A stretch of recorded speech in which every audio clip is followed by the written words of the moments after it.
Nauwi sa disgrasya ang sanay pagbili lamang ng 20 pesos na kada kilo ng bigas ang isang lolo kaninang madaling araw sa Quezon City.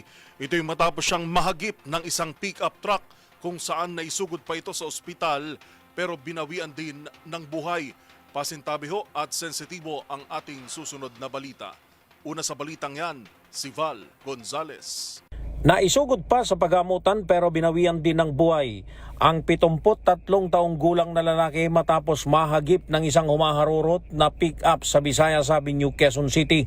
Ang lolo na kinilala sa pangalang Danilo Regudo ng Batasan Hills, Quezon City ay kasama sa maraming mga nakapila para makabili ng 20 pesos na per kilo ng bigas sa tanggapan ng Bureau of Animal Industry sa Visayas Avenue sa investigasyon ng QCPD Traffic Sector 6. Ang insidente ay nangyari bago mag-alas 4 kaninang madaling araw. Madaling araw pa lamang kasi regular nang pumipila ang mga bibili ng murang bigas, lalo na kung ang mga ito'y wala sa listahan ng online appointment. Isa pang lalaking ambulant vendor na nagtitinda sa lugar ang sugatan din sa braso.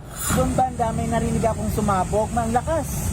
Tapos pagtingin ko, ayan, yung rumaragasa na yung pick-up na sasakyan na kulay itim.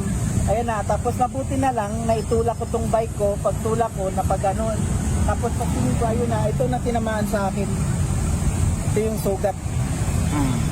Kasi kung hindi ko na itulak yung bike ko, katawan ko ang mababangga niya. Hindi lang ito magiging damage ko. Yung matanda, paano yung itsura niya nung nakita nyo? Yung matanda na yun, alam ko, paupo pa lang siya doon sa pila. Pipila siya na para makabili ng murang bigas. Tapos, ayun, hindi rin niya napansin, bigla na lang sumampa yung pick-up na itim na yan. Sumampa sa gate. Dahil sa insidente ay pinapasok na sa loob ng compound ng DA Bai ang mga nakapila para sa murang bigas.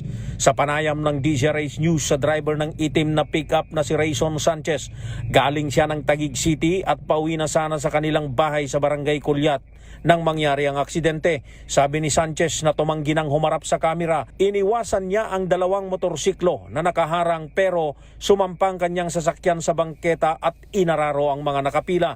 Sa ngayon ay sasailalim sa alcohol at drug test ang driver na nakakulong ngayon QCPD Traffic Sector 6. Nito lamang nakalipas na Abril 7 nang magkagulo rin ang mga bumibili ng murang bigas sa kaparehong lugar dahil naman sa agawan sa pila. Para sa MBC TV Network News, ako si Val Gonzales, DZRH, una sa Pilipinas, una sa Pilipino.